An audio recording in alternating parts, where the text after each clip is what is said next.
Los líderes de los países miembros de la Unión Europea prefieren mantener abierto el mercado internacional de vacunas contra COVID-19, pese al pedido de la Comisión Europea de bloquear las exportaciones de las dosis de las inmunizaciones que se producen en territorio europeo. Esto es una decisión que se tomó por parte de los líderes, quienes produjeron ayer un comunicado en el que se busca bajar las tensiones generadas por las medidas que afectarían fundamentalmente a las exportaciones de vacunas hacia territorio británico. Así se resume el resultado del primer día de la cumbre de jefes de Estado y de Gobierno socios del bloque europeo, que está discutiendo la crisis de la pandemia de COVID-19, la cual, según la propia presidenta de la Comisión Europea, está en su tercera ola y está afectando a todos los países de la región, especialmente con la variante llamada británica.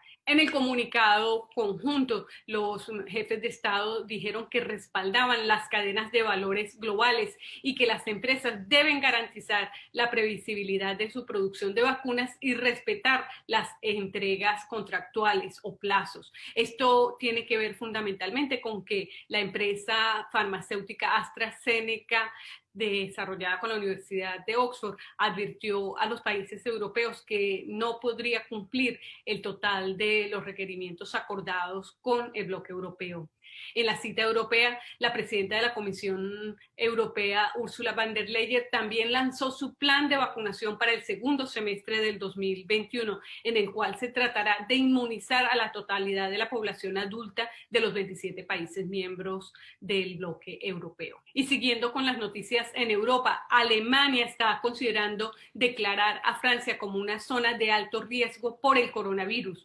Esto tiene que ver con que en territorio alemán se han incrementado los casos de contagio, especialmente en la zona fronteriza con Francia. Las cifras señalan que se han incrementado en más de 2.700 casos diarios, según el Instituto Robert Koch de Enfermedades Infecciosas. De esta manera, la canciller alemana aclaró que una medida de este tipo hacia la declaratoria de Francia como país de alto riesgo no es una medida de tipo político, pero que es necesaria cuando se observa que la evolución de las tasas de incidencia, como está ocurriendo en este momento, exceden el umbral de las 200 personas durante mucho tiempo, y esto requiere una clasificación como zona de alto riesgo.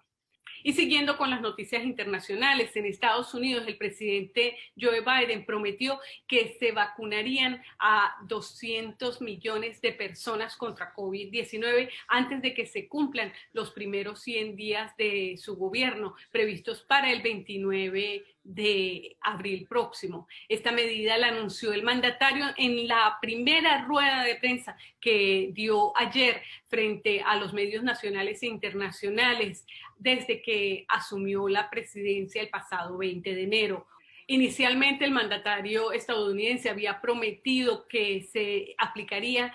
100 millones de vacunas a los estadounidenses, meta que ya cumplió hace más de una semana. Este resultado le permite al mandatario prever que podrá cumplir con esta meta de conseguir que 200 millones de personas en Estados Unidos sean vacunadas. Al mismo tiempo, Biden anunció un plan para resolver el problema de acceso a vacunas contra COVID-19 en los sectores minoritarios y más pobres de Estados Unidos, que no han podido tener acceso a las mismas. El plan incluye unos 10.000 millones de dólares para que las vacunas lleguen a las poblaciones más afectadas y vulnerables, las poblaciones más expuestas al virus, según palabras del mandatario.